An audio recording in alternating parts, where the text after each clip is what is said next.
People who travel Route 170 through Poland have been noticing a hole off the road near the high school getting bigger and bigger. It's part of a major renovation to Aqua's water treatment plant to help meet future supply and EPA regulations. Today I toured the construction site to see firsthand what's being done. The two lime are the smaller ones and the soda ash is the larger one.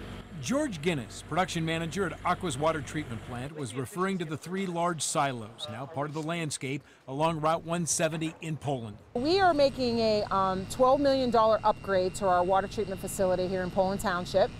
About 2/3 of the current treatment process is being replaced with the new portion of the plant.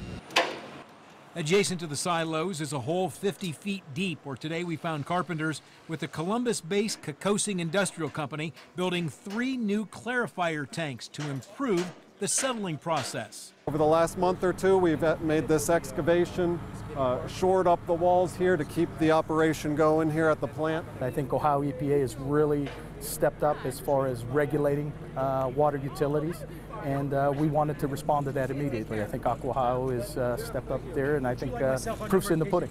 Aqua serves about 80,000 customers in Struthers, Lowville, Springfield, and Beaver Townships, along with parts of Boardman and Canfield. Water comes in here, comes from Evans Lake.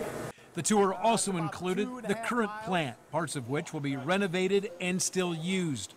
On a wall was a plaque reminding visitors that Aqua started in 1917 as the Ohio Water Service Company, a byproduct of the steel industry to provide clean drinking water. Now, of course, over the years, we've made other upgrades and improvements to modernize the equipment.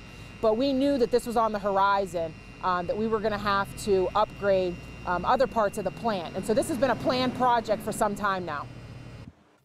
Now, there has been talk of Aqua possibly taking over water services in Camel. If that happens, the water would be run through the Poland plant.